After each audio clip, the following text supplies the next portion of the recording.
सत श्रीकाल, नमस्ते, hello, my name is Navneet Kaur from गोटा डिज़ाइनर स्टूडियो। अभी तक हम अपनी वीडियोस में कॉटन और कॉटन ब्लेंड्स के बारे में बहुत बात कर चुके हैं, बहुत अलग अलग फैब्रिक्स के बारे में बात कर चुके हैं जो कॉटन और कॉटन ब्लेंड से बनते हैं और जो यूजुअली हमारी मार्केट्स में अवेलेबल होते हैं। अब हम जानते हैं कॉटन एक प्लांट बेस्ड फाइबर है या फैब्रिक है।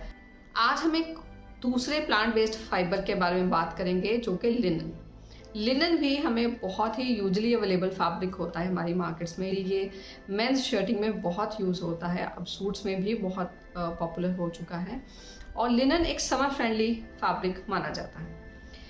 लिनन समर फ्रेंडली क्यों है? क्योंकि कॉटन की ही तरह एक तो ये नेचुरल है, प्लांट से मिल रहा है।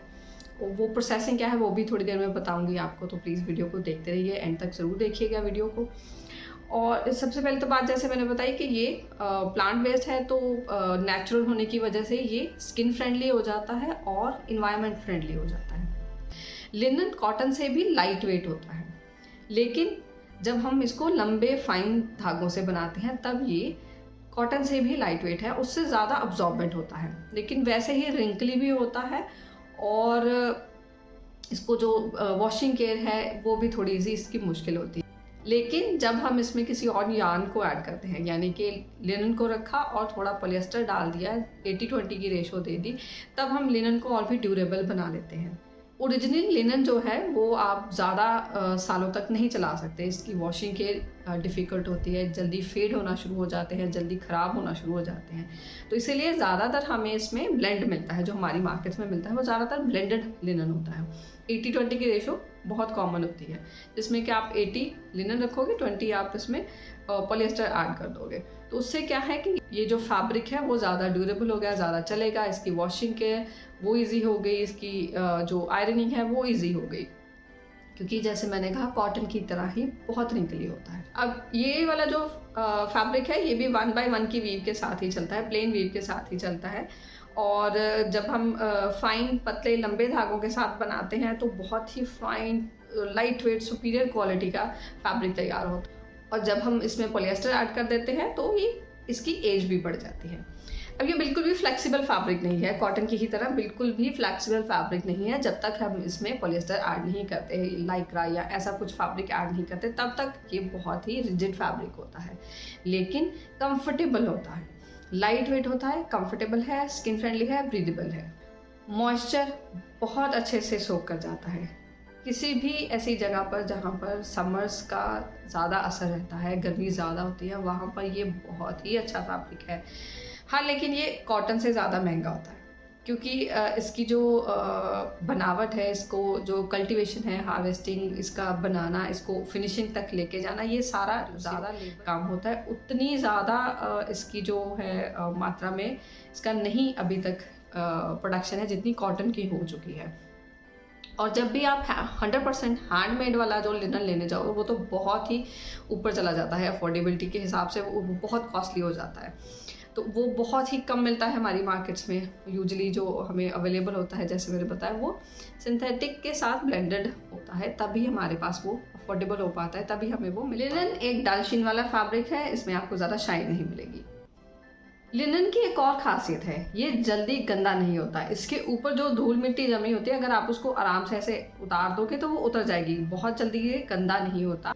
अब इसकी वॉश केयर में अगर आप इसको हल्के से ल्यूक वार्म वाटर के साथ धोते हो, यानी कि हल्के से गर्म या गुनगुने पानी के साथ धोते हो, तो ये हमेशा जल्दी और अच्छा साफ होगा। उसके बाद जब इसको आयरनिंग करनी है तो हल्के से जो आपका फैब्रिक है, अगर वो हल्का सा गीला फैब्रिक है, अभी भी वेट है थोड़ा सा, तो तब उस पर जब हम आयरनिंग करते हैं तो सबसे बेस्ट रिजल्ट्स आपको मिलते हैं। इसमें बहुत ज़्यादा आप हॉट आयरन नहीं यूज़ कर सकते, ना ही बहुत लाइट, क्योंकि इसमें रिंकल्स होते हैं, इनफ रिंकल्स होते हैं कि आपको बार बार इसको आयरन करना पड़े या स्टीम करना पड़े। अब जो सबसे बड़ा पॉइंट है इसका और इसकी सबसे बड़ी डिसएडवांटेज है लिनन की, जो अब तक हमने बात की, वो तो सारी एडवांटेजेस थी कि प्लांट बेस्ड है, नेचुरल है, स्किन फ्रेंडली है, ब्रीदेबल होता है, तो ये तो सारी एडवांटेजेस थी इसकी।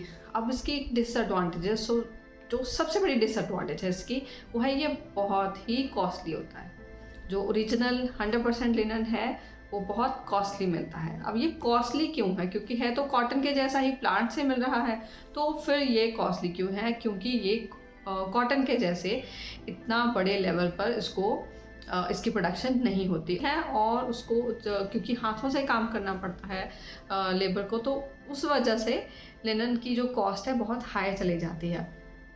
इसकी प्रोसेसिंग में बहुत सारे स्टेप्स हैं, कॉटन से ज़्यादा स्टेप्स हैं। जैसे कॉटन का था कि हमने कॉटन की कल्टीवेशन करी, खेती करी, उसमें से कॉटन बॉल्स को उठाया, उनकी सफाई करी। जैसे मशीन्स में मैंने बताया था आपको कि मशीन्स में उनकी सफाई होती है, कॉम्बिंग होती है, ब्लीचिंग होती है, फिर उसको स्पिन करा जाता है, जिसके बाद उसके धागे बनते हैं। अब इसमें क्या है, हमने जो फ्लैक्स सीड वाला प्लांट है, जिसमें से हमें फ्लैक्स सीड भी मिल रहा है और लिनन धागा भी मिल रहा है, वो है फ्लैक्स प्लांट।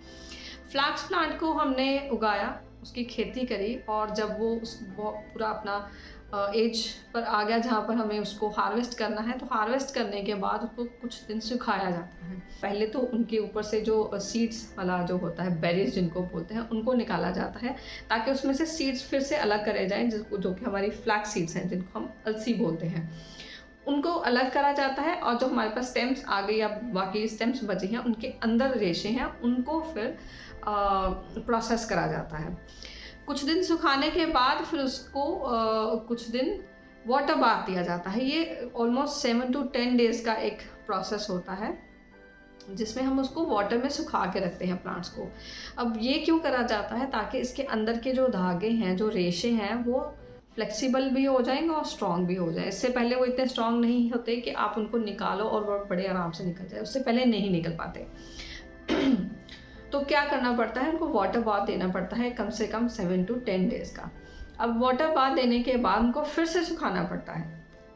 आपने उनको अच्छे से सुखाया, धूप में उनको अच्छे से सुखाया, एक एक करके उनको बिछाकर अच्छे से सुखाना पड़ता है। तो जो स्टेम्स हैं हमारे पास, जिनके अंदर रेशे हैं, उनकी ऊपर की जो लेयर है, वो पहले पानी और फिर सुखाने के बाद अब ऊपर से वो सख्त हो चुकी होती है, उसको पहले निकालना पड़ता है। तो उसको निकालने के लिए उसके ऊपर ज़ोर ज़ोर से लकड़ी के साथ और ऐसे टूल्स के साथ उसको मारा जाता है, बार बार उसको चोट करी जाती है, जिससे कि ऊपर की लेयर जो है वो निकल जाती है और हमारे पास अंदर वाले रेशे आ जाते हैं। अब ये जो अंदर वाले लंबे लंबे रेशे हैं, ये अभी भी साफ़ नहीं है, प्योर नहीं है, तो इनको बार बार कई बार प्रोसेस करना पड़ता है। अब इनकी प्रोसेसिंग में हम क्या करते हैं कि इनको कॉम्ब करा जाता है, बार बार कॉम्बिंग करी जाती है। इनकी कॉम्बिंग से क्या होता है, हमारे पास लंबे लंबे रेशे हमारे हाथ में आ जाते हैं और जो छोटे रेशे हैं वो अलग हो जाते हैं। अब ये जो लंबे और साफ़ हो चुके रेशे हैं, यही सबसे ज़्यादा कॉस्टली होते हैं, क्योंकि इनसे जो धागा बनेगा और उससे जो कपड़ा बनेगा वो बहुत ही फाइन क्वालिटी का होगा। उसमें पिलिंग की कोई प्रॉब्लम नहीं होगी। पिलिंग यानी कि वो जो छोटे छोटे लेंट्स आ जाते हैं कपड़े के ऊपर, उसकी कोई प्रॉब्लम नहीं होगी। और ये वाला फैब्रिक जो है वो ज़्यादा स्ट्रॉन्ग फैब्रिक होगा। अब जो छोटे वाले हैं यूज़ वो भी होते हैं, लेकिन उतना स्ट्रॉन्ग नहीं होता, उसमें कई बार पिलिंग की प्रॉब्लम आ जाती है। अब जो ये लंबे वाले धागे हमने निकाले, इनको अभी कई बार कॉम्ब करा जाएगा, ताकि वो फाइन होते जाएं और एक एक धागा जो है वो अलग होता जाए।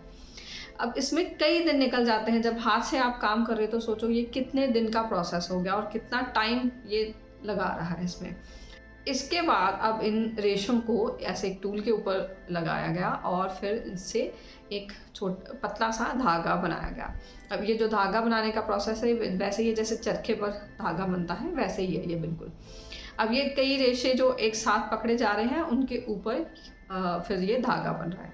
इसके बाद आपने एक धागा बनाया तो आप 2 या 3 धागे एक साथ चलाकर भी एक धागा बनाएंगे, जो कि और स्ट्रॉन्ग हो जाएगा, जिसको 2 प्लाई या 3 प्लाई बोल देते हैं। अब ये धागे जो हैं ये बहुत ही स्ट्रॉन्ग धागे बन चुके हैं। इनसे अब कई कुछ बनेगा, क्लोथिंग बनेगी, बैग्स बनेंगे या कई और चीज़ों में यूज़ होगा। तो इस तरीके से ये धागा बना। बेसिकली ये धागा ही अभी तक इतना टाइम ले चुका है, इतना मेहनत ले चुका है, तो इसी वजह से ये इतना कॉस्टली फाइबर होता है या फैब्रिक होता है। जब हम इसमें ब्लेंड करते हैं, पॉलिएस्टर का ब्लेंड, कॉटन का ब्लेंड या किसी और फैब्रिक का ब्लेंड करते हैं या किसी और फाइबर का ब्लेंड करते हैं, तब जाकर ये थोड़ा अफोर्डेबल हो पाता है। अब आपने देखा होगा हमारे यहाँ पर शर्टिंग में, मेंस शर्टिंग में बहुत सारे ऐसे ब्रांड्स हैं जो बहुत ही फाइन क्वालिटी का लिनन प्रोवाइड करते हैं और वो एक्चुअली में बहुत अच्छा होता है, लेकिन वो आपको 4 से 5,000 की एक शर्ट ही पड़ जाएगी, क्योंकि वो इतना कॉस्टली फाइबर या फैब्रिक होता है। तो जब हम इसमें ब्लेंड करते हैं तो ब्लेंड के हिसाब से उसकी कॉस्ट जो है रिड्यूस होती जाती है। ब्लेंड अगर 80-20 है तो कॉस्ट रिड्यूस हो गई, ब्लेंड अगर 70-30 है तो और कॉस्ट रिड्यूस हो गई। ज़्यादा सबसे अच्छा जो अगर मेरी पर्सनल आप पूछोगे राय, तो मेरे हिसाब से जो कॉटन ब्लेंड के साथ लिनन बनता है वो बहुत अच्छा बनता है। उसकी जो क्वालिटी है वो भी अच्छी हो जाती है, थोड़ा सा और ड्यूरेबल हो जाता है और स्ट्रॉन्ग हो जाता है, कंफर्टेबल तो वो रहेगा ही रहेगा। तो ये था आज का फैब्रिक लिनन। अगली बार कोई और फैब्रिक लेके आऊँगी जिसके बारे में डिटेल में बात करेंगे। अगर आप किसी फैब्रिक के बारे में कुछ जानना चाहते हो या आप कुछ सजेशन देना चाहते हो या कोई क्वेश्चंस हैं तो प्लीज़ हमें कमेंट सेक्शन में लिख सकते हैं। हमारी टीम सारे कमेंट्स देखती है। मैं बहुत ईगरली वेट करती हूँ कि आपके जो सजेशंस हैं या कोई क्वेश्चंस हैं उनको देखूँ और पढ़ूँ, उनके हिसाब से नेक्स्ट वीडियो में कुछ ना कुछ लेके आऊँ। आई रियली वांट कि हम ये डिस्कशन जो है कंटिन्यू रखें कि हमारी मार्केट में क्या क्या अवेलेबल है, कौन कौन से फैब्रिक्स अवेलेबल हैं, उनमें से कौन से फैब्रिक बेटर हैं, उनको पहचानते कैसे हैं, और ये सारी डिस्कशंस हम करते रहें। तो प्लीज़ कमेंट सेक्शन में अपने कुछ सजेशंस ज़रूर छोड़ते जाइए। आज की वीडियो के लिए थैंक यू।